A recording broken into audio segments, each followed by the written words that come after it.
What's up, guys? Welcome to the week recap of the Derek O'Shea Show. Thank you guys for taking time out of your day to join me to just talk about the week and some of my thoughts for the week and just an overall consensus of how I felt over this week and maybe how you felt with all the news and everything that's going on in the world, and just some thoughts.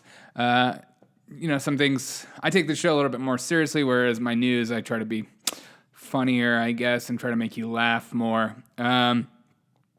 This week was tough with riots starting up again and videos of cops being shot in the face. Another one just came out recently with San Antonio cop being shot, or the routine traffic stop, as if people just assume that like cops have like this easy job and they're just like willy-nilly going around shooting people and they're not dealing with PTSD or like any kind of depression themselves, or just anxiety and anxious thoughts anytime they pull over someone.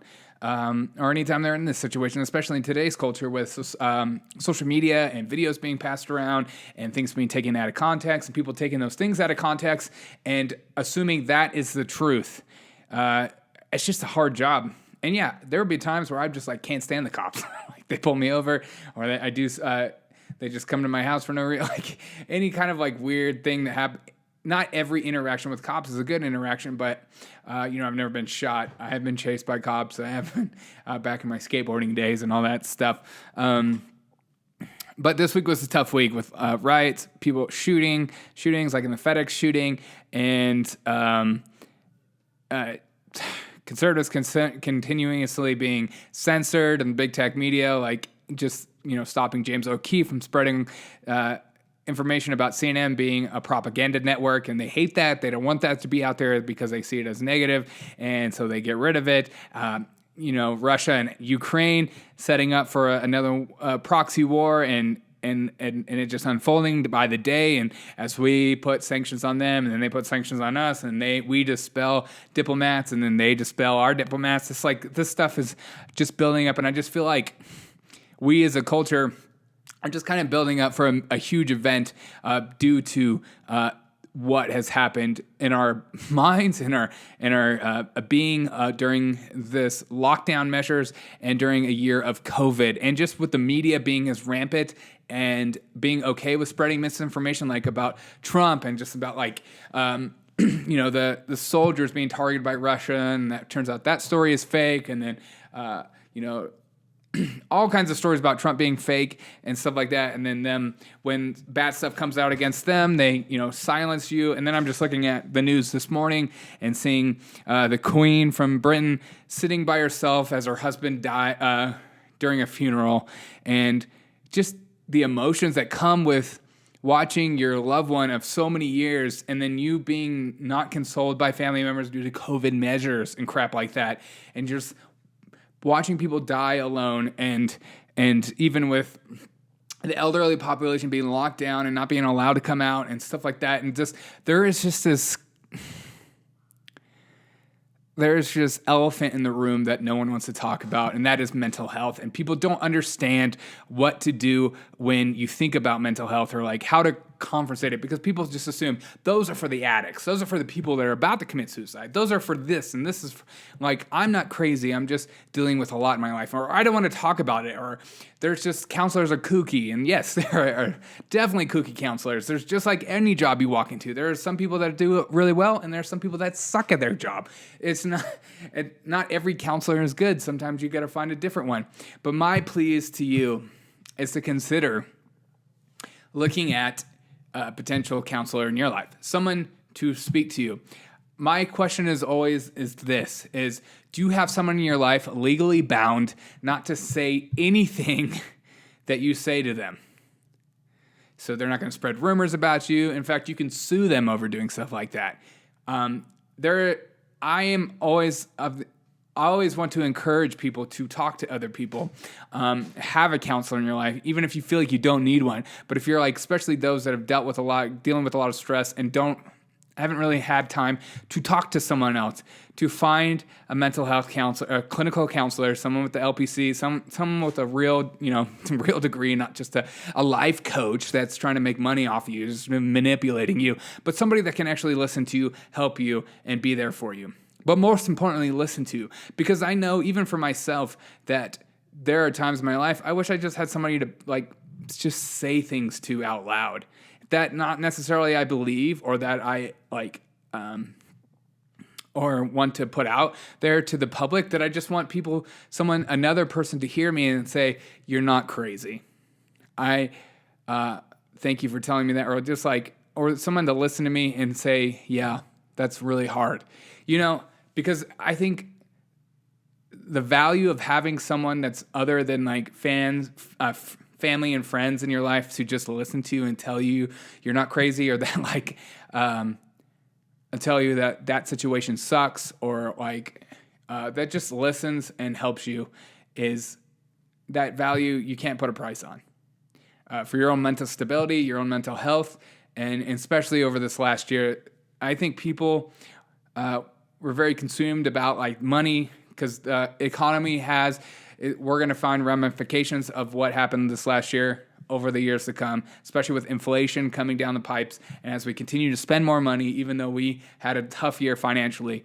But you cannot put a price on the mental fortitude, the mental strength of the people of what's going on in the country today. And you can kind of see that even playing out. Even the FedEx shooter who went in and shot a bunch of people and then shot himself. And then turns out his mom called the cops and said, hey, I think this guy wants to involve himself, and where the cops kill him because that's how he wants to commit suicide. Because and the cops not being able to do anything because, these are just like threats and stuff like that, and they're not sure. And so, and we're seeing this more and more of people just doing these extravagant reactions due to their depression, anxiety. Even the Boulder guy, it turns out he had a lot of paranoia. And the guy in Atlanta, apparently he had a sex addiction and to say that sex addiction is a joke is not a joke. It's actually very real. And addiction brain can make you do things that you don't necessarily believe in, but you just start to build that anxiety and depression, and it makes you act out in a way. I think a lot of these people, none of them had counselors and there were people to talk to. And I think it just shows you the importance. And again, you might push back and say, Derek, I just think that it's for people who are like about to commit suicide. No, this is for everyone. The idea, you don't go to the doctor when you finally have a problem. You want to check up. You're like, hey, when you feel like something's a little bit wrong with you, you want to go get a checkup and just make sure everything is okay. I think everyone should have a counselor in their life where they can get a checkup once a month.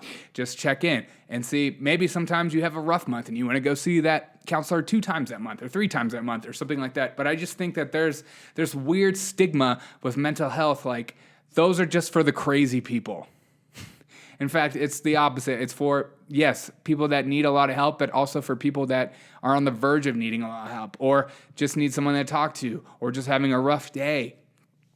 Because people don't know how to process information. It's hard to process information alone, especially when you have crazier thoughts and you're like, I don't want my wife or my husband to know about these thoughts, or because they might be mad at me. They might leave me. They might, laugh at me, or they might tell another person about this. So you need to have someone in your life to talk to. And I just want to encourage you, if you've thought about it, or you've gone, I've actually had a hard year, or maybe I've thought about counseling, but I just think maybe I'm not right for it yet. I want to encourage you to actually look at getting counseling. And if the counselor you find first sucks, find another one. Because, like I said before, not everyone is great at their job.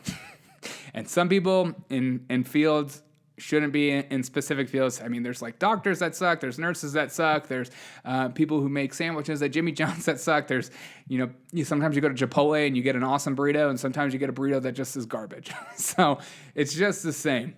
But I just want to encourage you, because of the year we've had, because of the time we've had, that mental health is kind of put up on this pedestal, like we need to address mental health, but then no one gets help. And I'm talking like myself and you, like, just look at finding somebody that maybe you can meet with once a month, maybe once every 2 months, maybe once every 6 months. Somebody that is legally bound to not say anything to anyone, that you can just bounce ideas off of, or just speak about, what's going on in your brain. Because I think emotional sobriety, being an emotionally sober person will make you more happy in the long run, and not lead you down a path of depression, anxiety, and then waiting till you're thinking about committing suicide, thinking about the end, thinking about all these huge thoughts and then finally reach out for help. The time is to look at help now. And I see counseling as the same as I go to the gym. I go to the gym because I have high cases of anxiety and I have lots of anxious thoughts. And if I don't go to the gym and work out, then I'm depressed and I can't, and I just go through like I'm just a big ball of mess if I don't go to the gym. But I see going to counseling is the same as like going to see the doctor. Is like this is just a mental checkup basically, and it's for my good. And even if I walk out and I don't get anything out of it that I know, I always feel better, regardless if I think that the counselor did anything or was doing enough for her to get or him to get paid. I always walk out going, I'm glad I did that. I feel better, because you need someone to talk to that isn't your friends or family, that is just a third party anonymous source that isn't going to tell you. They're not going to walk around and say, oh, I've been seeing Derek O'Shea and he sucks, dude. His brain is messed up. He needs help. Go out, find help, get help, and take away the stigma that is counseling, because that is also just in your head. It's not for crazy people. And with online counseling services that are offered online that's so cheap now, what's the holdup? But I just want to encourage you to consider it, to think about it. I see it in my own life as something I need, and it's something I seek out. And I don't feel like I'm like crazy or anxious or having these suicidal thoughts. I'm not struggling with addiction or anything like that. So I'm just a person that needs some. I think that everyone needs somebody, again, that's legally bound not to say anything to anyone, especially in this time of depression and anxiety. And as we're getting geared up for what's going to happen on Monday with the Derek Chauvin trial and then now another trial, that there is going to be more unrest in the streets. And to pretend like you're not affected by that is so crazy, especially those of us who live in major cities that are affected by these riots and protests. The media calls them protests, but then they, as the Portland last night, the Apple store burned down, they'll look at it and go, wow, what a protest. What a show of the First Amendment. So I just want to encourage you to consider it and see it as something that is just like going to the gym. You go to the gym to make your body feel better, because most of us sit on our butts all day and work, and we see the health benefits of it. That mental health is exactly like going to the gym. You're working on your brain. You're being relieved by your brain. And I think you'll be a better person for it. Be a better husband, better wife, better friend, better brother, better sister.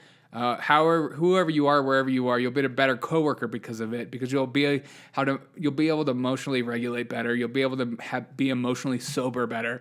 And because we live in a society where people are just very on edge and very like ready to explode sometimes. And to pretend like that's not the case is a lie. And especially with the lockdowns and putting your mask on and stuff like that, there's just like a pent-up energy that you can just feel, and it's palpable in the news and also in real life. And so that is my plea to you. That's this week's message, is mental health and what to do about it, and take away the freaking stupid stigma, especially with men. There's something about men that we're just like, that's for women. They like to talk about their feelings. Find another dude counselor that can speak the dude language with you or something like that. Get out of the stigma that it's for wusses or people with real issues. No, it's just for normal people. Do you go to the gym? Do you see if going for a run is good for your health? It's the same thing. Now, if you want to push back on me, that's fine. You can email me at the 1 Minute News, or you can email me at derekosheshow@gmail.com and tell me why counseling is not for you, because I would love to know. Hope you have a fantastic day. Enjoy your day. Find a way to enjoy your day, and I might have some more stuff coming out later. But thank you again for enjoying the Derek O'Shea Show. Please share this with anyone and everyone you know. You can share it on any social media platform, or just tell your friends and family about it, because it's the only way I will grow, because the algorithm doesn't give a crap about me as an independent source. I think I am fake news. So be sure to share me with your friends and family. Thank you guys so much for being a part of the Derek O'Shea just community. It means a lot to me. Thank you for taking time in your day to listen to me. Have a fantastic day. Bye.